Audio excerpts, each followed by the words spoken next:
여러분 지지난주 말씀 혹시 기억하실런지 모르겠어요. 인생은 반복이라고 했던 거 기억하십니까?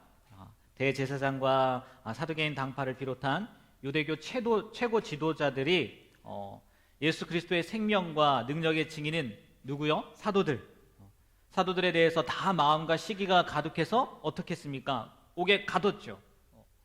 그리고 사내들인 공의를 소집하여서 사도들을 소환하고 신문하고 또 예수 그리스도의 이름으로 전하지 말라고 협박하기를 반복했다는 겁니다. 그 반면 그러한 일을 겪는 사도들은 어떻게 해요? 불함이 없는 거죠. 그들도 이렇게 반복하는 거예요. 그들이 반복해서 그들을 가두고 모욕하고 또 위협하고 그런 반복을 했다면 사도들은 툭 당해도 당당하게 야 너희가 십자가에 못 박힌 예수를 하나님이 다시 살리셨고 우리의 구원자가 되게 하셨다라고 외치죠. 증언했다는 겁니다. 유대교 최고 지도자들이나 사도들이나 그들의 삶이 모두 반복이긴 했지만 그 의미는 달랐다고 말씀을 드렸어요. 그래서 그 의미가 다르니까 또 마찬가지로 어떤 결과조차도 달라진다는 말씀을 드렸습니다. 어떻게 달라졌는지, 어떻게 달랐는지 혹시 기억하세요? 세 가지를 말씀드렸거든요. 어떻게 그 의미가 달라질 수 있나? 똑같은 반복인데 첫 번째는 뭐였냐면 무엇을 위한 반복이냐에 따라 달라진다고 했어요. 그래서 하나님의 영광에 대해서 말씀드렸죠. 우리가 늘 하는 일이지만 반복되는 일상이지만 그 일을 통해서 하나님의 영광을 위해서 한다면 우리의 그 일상이 이 반복이 의미 있는 반복이 될 수 있다고 말씀드렸어요. 그래서 그 하나님의 영광이 결국은 뭐라고 했는지 기억하십니까?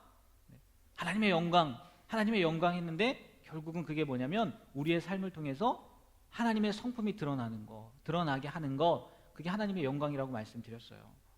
우리의 삶을 통해서 사랑과 희락과 화평과 오래 참음과 자비와 양선과 충성과 온유와 절제, 성령의 9가지 열매죠. 이것뿐만이 아니죠.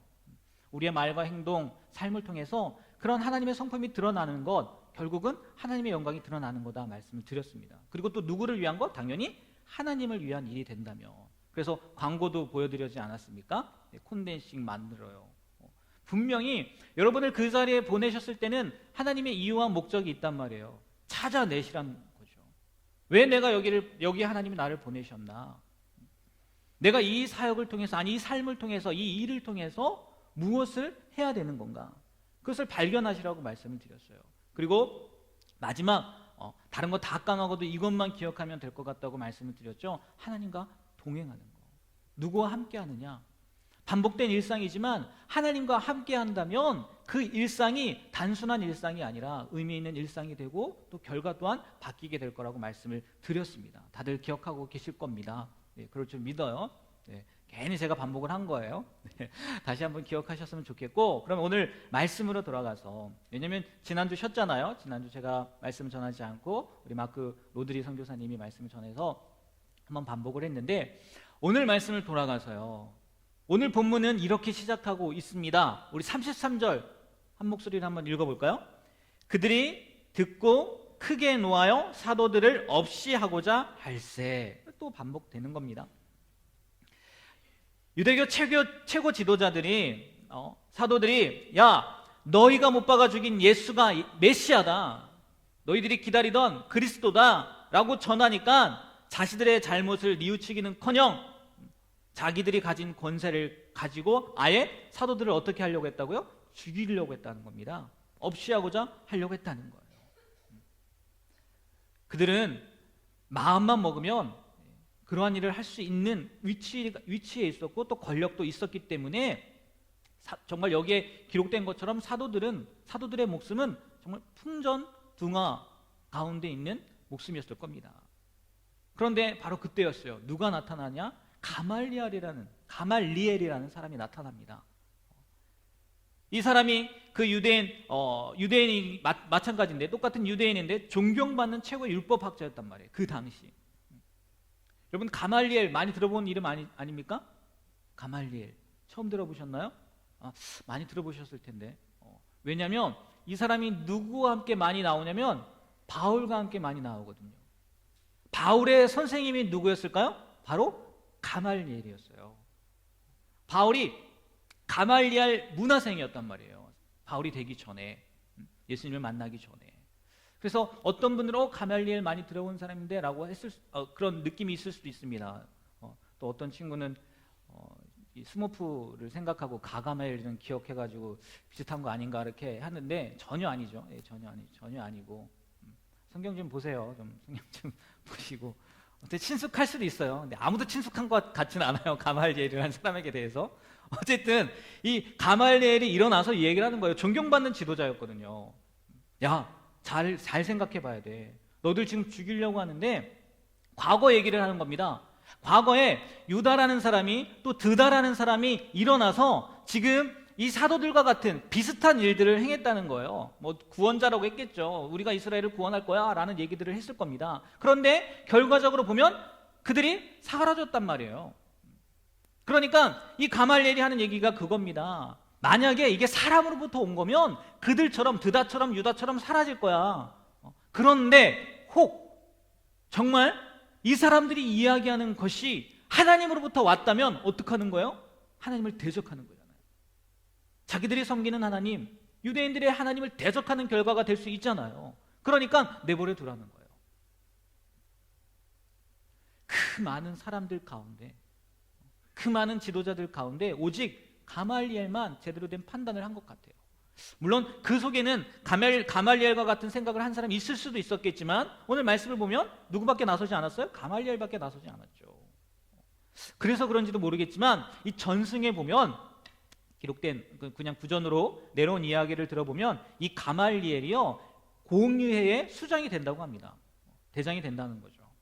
그들이 모였던 그 회의 가운데 대장이 되기도 하고 또 말년에는 기독교로 개종을 했다는 그런 전승도 있더라고요.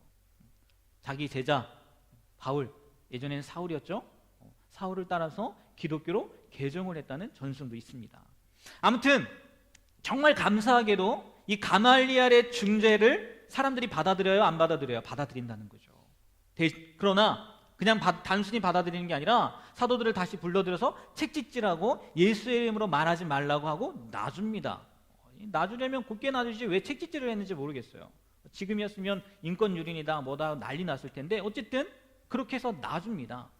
문제는 여기부터 시작되는 거예요. 아니 문제가 아니죠. 오늘 집중할 말씀입니다. 오늘 우리가 생각해 봐야 될 말씀이 여기서부터 시작됩니다. 몇 절이냐? 41절 42절 말씀이에요. 한번 읽어볼까요? 다 같이 한번 한 목소리로 읽도록 하겠습니다. 시작. 사도들은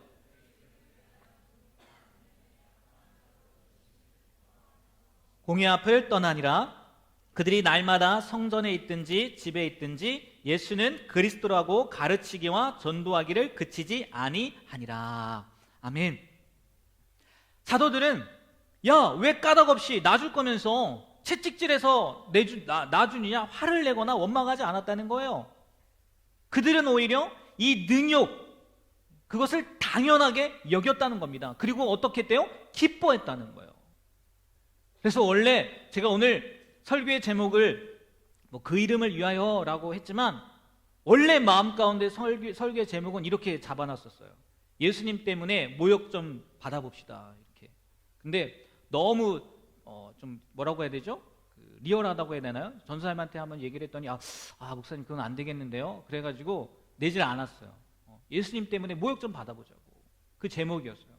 그래서 주보에도 안 내고 그냥 여기서 얘기합니다. 어쨌든 녹음은 돼서 누군가 들으면은 뭐 듣겠지만 아마 보는 사람 없을 거예요. 제가 보는데 조회수 없더라고요. 보지는 않을 것 같아요. 그 염려는 없습니다. 예수님 때문에 모욕 좀 당해보자는 거예요. 모욕 당하는 것을 당연히 받아들였을 뿐만이 아니라 기뻐했다는 거예요. 그리고 그들의 위협에 아랑곳하지 않고 어떻게 해요? 나가서 복음 전합니다. 집에서든 성전에서든 날마다 예수 그리스도를 증거하는 삶을 살았다는 거예요. 쉬운 성경으로 번역해 놓은 것을 봤는데 이렇게 표현해 놨더라고요. 사도들은 예수님 때문에 모욕당하는 것을 영광이라고 생각하여 오히려 기뻐하면서 공의회를 나왔습니다. 그들은 날마다 성전뜰에서 그리고 집집마다 다니며 예수님이 바로 그리스도라는 복음의 내용을 쉬지 않고 가르치고 전했습니다. 그들의 삶이 이랬다는 거예요. 예수님 때문에 모욕받아도 그것 때문에 원망하거나 불평하지 않고 오히려 기쁘게 여기고 나와서 집에서든지 성전에서든지 예수님을 전한 삶을 날마다 살았다는 거예요. 여러분, 지난 일주일 어떻게 사셨습니까? 한번 생각해 보시길 바래요. 월요일에 뭐 하셨나요? 화요일, 또 수요일은, 목요일, 금요일, 그리고 어제는 주말이었죠? 토요일. 기쁜 일이 있으셨나요? 아니면 짜증나는 일, 어떤 분은 아쉬운 일도 있었을 테고, 또 어떤 분은 화나는 일도 경험했을 것 같아요. 여러 상황과 여러 일, 그리고 여러 감정이 교차하는 지난 일주일을 보냈을 겁니다. 그러면 그러한 삶 가운데 혹시 예수님 때문에, 아니면 내가 믿는 신앙 때문에 포기하거나 선택한 일들 혹시 있으십니까? 잘 생각해 보세요. 저도 말씀을 준비하면서 제 일주일, 지난 일주일을 생각해 봤습니다. 요새 왜 자꾸 제 얘기를 하는지 모르겠어요. 큐티도 이렇게 보여드리고 왜 제 얘기를 자꾸만 하게 되는지 모르겠는데, 어쨌든 저도 일주일을 생각해 봤어요. 먼저 월요일, 저의 월요일입니다. 저에게는 쉬는 날이죠. 여러분들은 출근하거나 뭐 학교에 가거나 월요병이라고 이렇게 힘들어하는 날이지만 저에게는 휴일입니다. 물론 아침에 새벽 예배는 드려야 하지만, 그날 새벽 예배 마치고 집에 가서 원래는 제가 아들을 유치원에 보내줘야 돼요. 보통은 집사람이 하기 때문에 아침에 시간이 없으니까 저는 새벽 예배에 와서 계속 교회에 있으니까 할 수가 없어서 월요일은 제가 하는 날인데 안 했어요. 그때 감사하게 안 하고, 감사하다고 하면 안 되는데 어쨌든 안 보니까 네. 그래서 집에서 그 오전 시간을 잠깐 보냈어요. 잠깐 쉬고, 그리고 이제 아내가 와서 그날은 특별하게 이제 여러 지인들을 만나는 시간을 가졌습니다. 점심을 맛있게 먹고, 또 이제 헤어지고 나서 저녁 때는 딸과 엄마가 나갈 일이 있어서 제가 아들 둘째를 돌보고 저녁도 먹였던 것 같아요. 저녁도 먹이고 잠까지 재웠던 것 같습니다. 그게 저의 월요일이에요. 그리고 화요일에는 이제 출근을 하지 않습니까? 그리고 오전에 회의를 하고 신방을 가고, 또 오후에는 아무튼 시간이 좀 많이 갔던 것 같아요. 그래서 오후에 설교 준비를 잠깐 하고 퇴근하고, 집에 가서는 제가 아무것도 안 하거든요. 집에 가서는. 네. 그리고 수요일이 옵니다. 수요일은 당연히 오전 예배가 있고, 그리고 한 달에 한 번씩 하는 우리 회의가 있어요. 교회 지역장님들과 목사님, 담임 목사님과 만나서 하는 회의가 있어서 회의를 하고, 그리고 사회봉사를 다녀오고, 저녁 때는 성경 공부 준비를 하고, 저녁 때가 되어서 성경 공부를 하고 집에 가서 자고. 목요일은 아침 오후 다 신방이 있어서 그날은 신방만 했던 것 같습니다. 그리고 목요일이 아니네. 목요일은 쉬는 날이었네요. 죄송합니다. 목요일은 쉬는 날. 금요일이 신방이었고요. 목요일은 쉬는 날인데 쉬는 날이면서도 딸의 생일이었기 때문에, 딸의 생일이어서 생일 맞이 점심을 외식을 하고, 그리고 아이들이 원하는 놀이방에 가서 놀고 와서 뭐 그렇게 보내고, 또 금요일은 오전 신방 한 다음에 또 설교 준비, 그리고 철야 예배, 또 이제 어제 주말은 주일 준비를 했죠. 뭐 그 사이에 여러 가지 일들이 있었습니다. 뭐 중간중간 청년들에게 문자도 보내기도 하고, 전화 통화도 하고, 성도님들과 전화 통화도 하고, 이것이 저의 지난 일주일의 삶이란 말이에요. 뭐 세세하게 더 많은 것들이 있었죠. 다 기록할 순 없겠지만, 제가 일주일을 돌아보면서 아무리 생각해보고 또 생각해봐도 지난 일주일 동안 예수님 때문에 모욕당한 일은 없더라고요. 모욕이 뭡니까? 예수님에 의해서, 또 신앙에 의해서 내가 선택한 일이 있나? 내가 포기한 일이 있나? 생각해봤는데 없는 것 같아요. 뭐 목사라는 삶이 여러분도 알다시피 교회라는 테두리 안에 갇혀있고 당연히 그냥 그렇게 살아야 되는 삶이기 때문에, 또 특별히 선택하는 일에 있어서 신앙적인 결단을 해야 하거나 모욕당하는 일은 잘 없는 것 같아요. 왜? 그냥 그렇게 사는 거니까, 목사라는 삶이. 그런데 오늘 말씀을 준비하면서 그 말씀을 묵상하지 않겠습니까? 묵상하는데 이런 생각이 드는 거예요. 과연 나는 제대로 살고 있는 거 맞나? 나의 삶이 주님께서 원하시는 삶이 맞는 건가? 그런 생각이 들더라고요. 그런데 이런 생각에 불을 지핀 계기가 있었어요. 아예 그냥 생각만 한 게 아니라 불을 지핀 계기가 있는데, 금요일 큐티 말씀을 보니까 요즘에 계속 히브리서 말씀을 하지 않습니까? 그날 큐티 본문이 히브리서 5장에 있는 말씀이었는데, 5장 11절에서 6장 8절까지의 말씀이었는데, 그 말씀 가운데 이런 말씀이 있었습니다. 5장 12절 말씀이에요. 개역개정이 아니라 쉬운 성경으로 제가 준비를 해왔어요. 제가 그 본문 갖고 묵상을 하게 됐거든요. 읽어드릴게요. 여러분은 믿은 지 오래되었기 때문에 마땅히 선생이 되어야 했습니다. 그러나 여러분은 아직 하나님의 말씀에 대한 기초를 누군가에게 다시 배워야 할 것 같습니다. 여러분은 단단한 음식을 먹을 준비가 되어 있지 않아서 아직은 젖을 먹어야 할 것 같습니다. 무슨 얘기냐? 믿은 지 오래되었다는 거예요. 히브리 기자가 히브리서를 읽는 사람들에게 당신들은 믿은 지 오래되었으니까 마땅히 뭐가 되어야 된다고요? 선생이 되어야 된다는 거예요. 그런데 아직도 어떻게 한다고요? 젖을 먹여야 될 것 같다는 거예요. 무슨 얘기겠습니까? 성장하지 않았다는 거잖아요. 믿은 지 오래되었는데 잘하지 않았다는 거예요. 달라진 게 없다는 거예요. 처음 믿었을 때나 지금 오랜 시간이 지났을 때나 변함이 없다는 거예요. 좋게 변함이 없는 게 아니라 똑같아 어린아이 같은 그런 신앙을 가지고 있었다는 거죠. 기대를 하고 있었는데, 처음 믿었을 때, 믿음 안에 들어왔을 때 이런 기대를 갖고 시간을 보냈는데, 그 기대와는 전혀 다른 삶을 살고 있었다는 얘기 아니겠습니까? 이 말씀을 가지고 묵상을 하게 되는데 설교 준비하는 것과 연결이 되는 거예요. 야, 나는 이미 선생이라는 직분을 가지고 있는데 목사라는 직분을 갖고 있는 거 아니겠습니까? 그렇다면 그 선생의 직분, 목사의 직분에 맞는 모습으로 살고 있나? 또 그걸 떠나서 내가 불국교회에 온 지 벌써 6년이더라고요. 여러분들 맡은 지는 지금 4년 정도 된 것 같아요. 6년이나 되었는데 6년 동안 사역을 했는데 과연 마땅히 변하고 성장한 모습, 하나님께서 기대한 모습으로 내가 사역을 하고 있나? 그런 생각을 하게 되더라고요. 근데요, 이런 생각을 하다 보니까 부끄럽더라고요. 사도들은 예수님 때문에 모욕당하는 것을 영광으로 생각하는 삶을 살았고, 또 그것을 위해 정말 모든 것을 바치면서 살았다는데, 과연 내가 이렇게 살고 있는 삶이 맞는 삶일까? 아니, 목사가 된 이유가 도대체 뭐지? 칭찬받으려고? 아니면 섬김받으려고? 아니지 않습니까? 여러분, 제가 왜 목사가 됐겠어요? 먼저는 나 같은 죄인을 만나주신 그 하나님의 은혜를 경험했기 때문입니다. 그 경험이 없으면 제가 교회를 다닐 필요도 이유도 없었겠죠. 먼저는 하나님 만났어요. 은혜를 경험했어요. 나 같은 죄인을 정말 이 사도들이 전한 그 예수님으로 말미암아 내가 구원받았네. 내가 천국 백성이 되었네. 얼마나 감사합니까?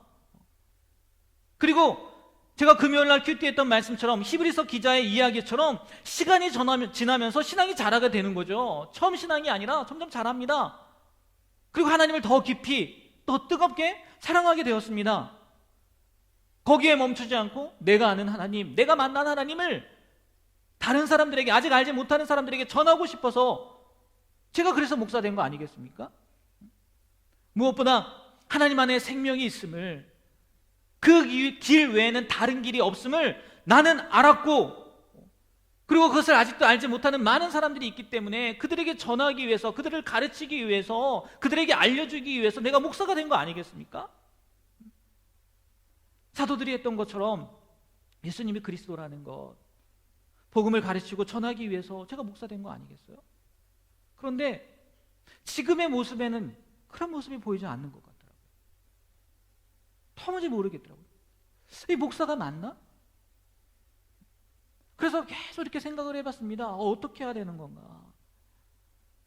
사도들처럼 나가서 복음을 전하면서 진짜 욕을 먹어야 되는 삶을 살아야 되는 건가? 그러니까 그런 생각을 하다 보니까요, 또 이런 생각도 들어요. 야, 그러기엔 내가 너무 쉬었다.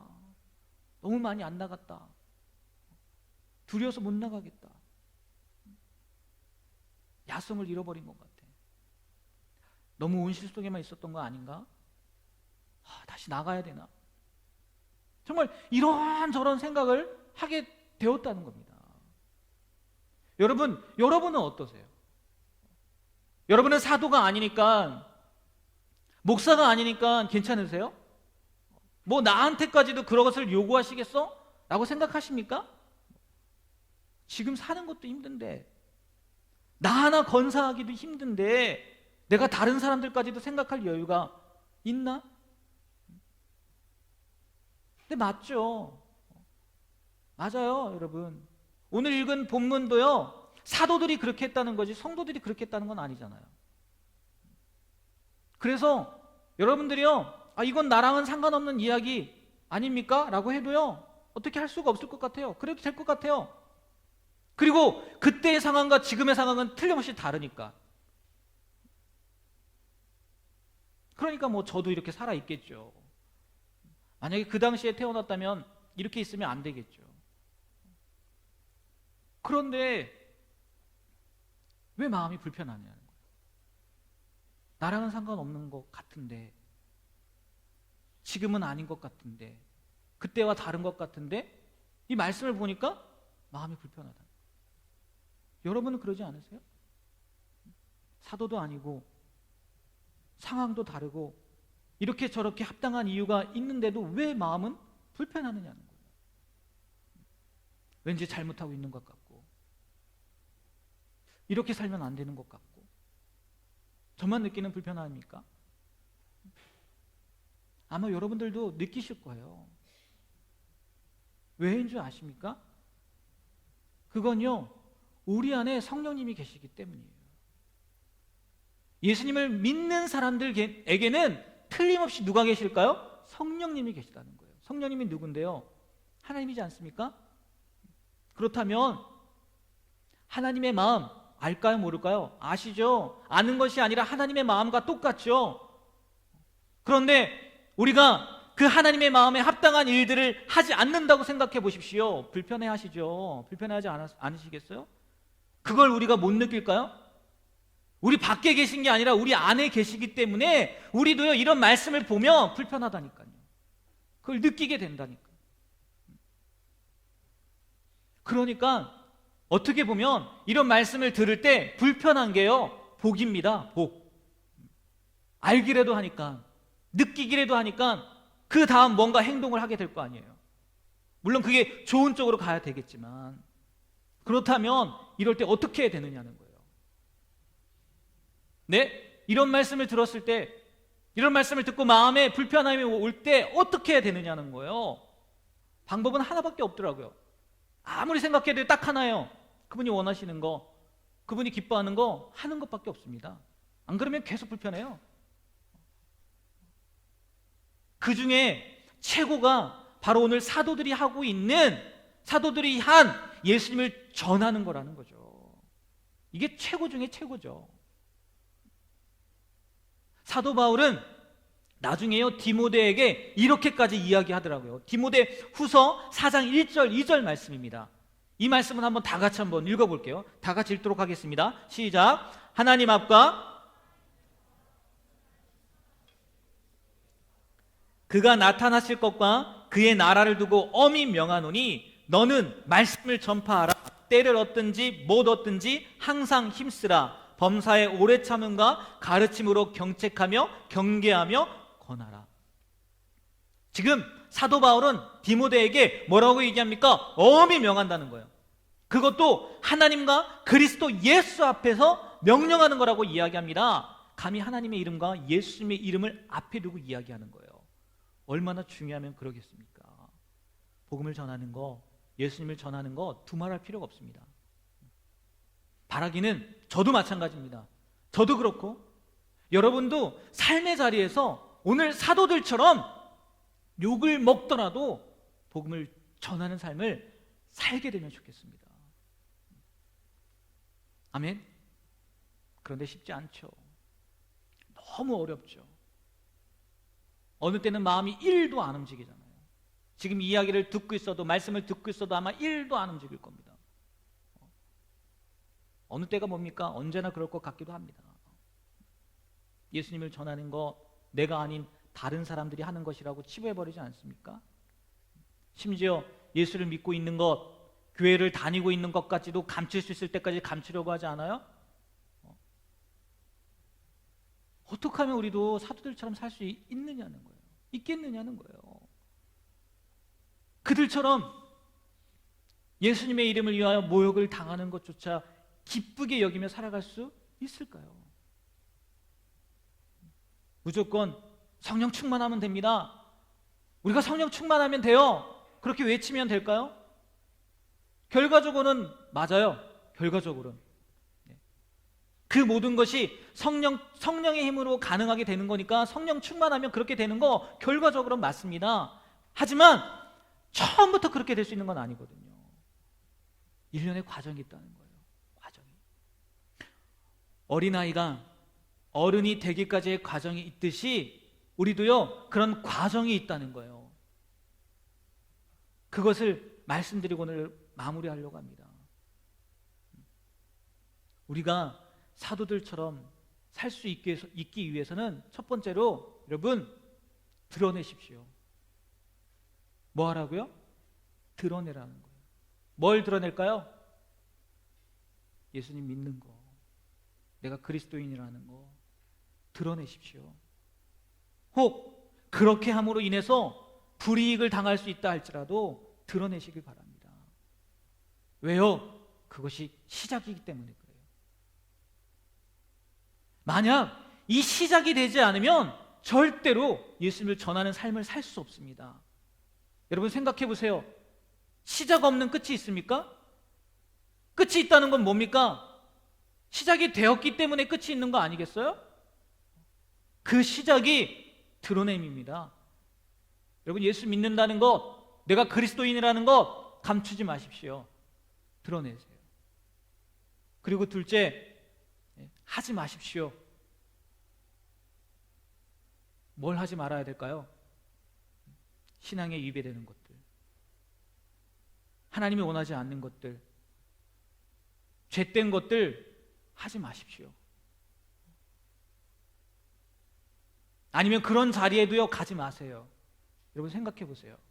나부터가 죄와 함께하고 있는데, 죄를 행하고 있는데, 하나님이 기뻐하지 않는 삶을 살고 있는데 다른 사람 보고 죄를 버리라고 하면 그들이 뭐라고 하겠어요?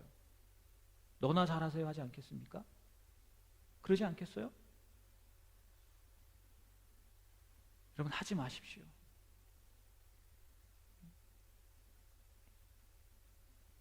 그러지 않으면 절대로 우리가요 사도들처럼 살 수 없어요. 그리고 세 번째로 이번에는 행하십시오.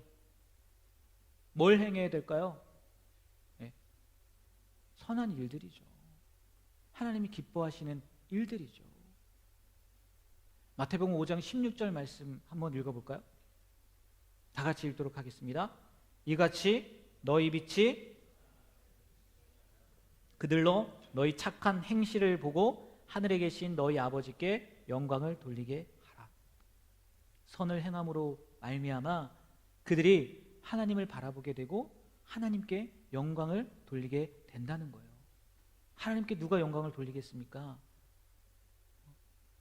믿지 않는 사람들이 어떻게 하나님께 영광을 돌리겠어요? 그리스도인이 되지 않는 사람들이 어떻게 하나님께 영광을 돌리겠어요? 내 안에 예수가 없는 사람이 어떻게 하나님의 성품을 드러내겠어요? 그런데 여러분들의 착한 행실로 말미암아 다른 사람들이 하나님 아버지께 영광을 돌리게 된다는 거예요. 여러분 행하십시오. 드러내셨다면 하지 말고, 그리고 그 다음에 뭐 하라고요? 행하십시오. 그리고 마지막으로 전하십시오. 누굴요? 당연히 예수님을 전해야 되겠죠. 이 모든 것이 내가 드러낼 수 있었고, 내가 죄된 자리에 가지 않고 안해할 수 있고, 그리고 오히려 선을 행할 수 있었던 거 내 안에 계신 예수님으로 말미암아서 이렇게 된 겁니다. 나를 구원하신 그 예수님의 힘으로 말미암아 내가 이렇게 된 겁니다 라고 그 뒤 예수님을 전하란 말이에요. 제자들도 처음부터 그렇게 될 수 있었던 거 아닙니다. 숨어 있었어요. 뿔뿔이 흩어졌어요. 우리와는 다르겠지만 그들도 예수님을 전하게 되는 과정이 있었단 말입니다. 그들도 성장하게 될 과정이 있었다고요. 그래서 나중에 자기들의 목숨조차도 아까워하지 않게 되었다고요. 처음부터 그들이 자기들의 목숨을 내놓았는지 아십니까? 도망갔다니까요. 배신했다니까요. 그러나 이런 과정들을 거치다 보니 그들에게 뭐가 생기는 거예요? 나 안에 하나님이 계시는구나. 늘 나와 동행하고 계시는구나. 자신 있게 전할 수 있게 됐단 말이에요.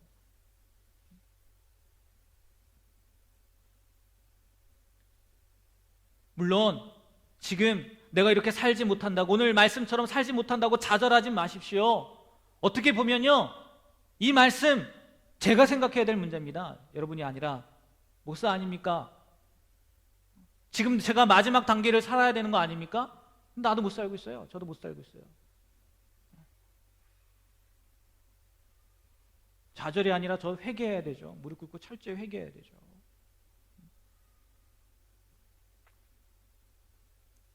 그러니까 여러분은, 이건 제 말씀으로 받아들이겠습니다. 마지막 말씀은, 그러니까 여러분은 혹 지금 이 단계 가운데, 그래 마지막 단계는 제쳐두고라도 그건 제가 받을 테니까요, 나는 지금 어느 단계에 와 있는지 한번 보시길 바랍니다. 내가 첫 번째 단계에 와 있는지, 아니면 두 번째, 세 번째 단계에 와 있는지 한번 여러분 자신을 한번 돌아보셨으면 좋겠어요. 신앙생활한 지 오래인데, 히브리서 말씀처럼 오래인데 어떤 사람은 모태신앙 아닙니까? 아직도 그 기대에 못 미치고 어린아이로만 머물고 있지는 않은지, 젖을 먹고만 있지는 않은지 진지하게 돌아보시고 한 단계 한 단계 좀 일어섰으면 좋겠어요. 한 단계 한 단계 밟으셨으면 좋겠어요. 우리는 오늘 말씀에 나와 있는 것처럼요, 사도들처럼 예수님 이름 때문에 모욕당해도 기뻐해야 될 단계까지 가야 될 사람인 줄 믿으시길 바랍니다. 우리는 그런 사람들이에요. 그저 흘러 물결에 따라서 흘러갈 사람들이 아니라고요.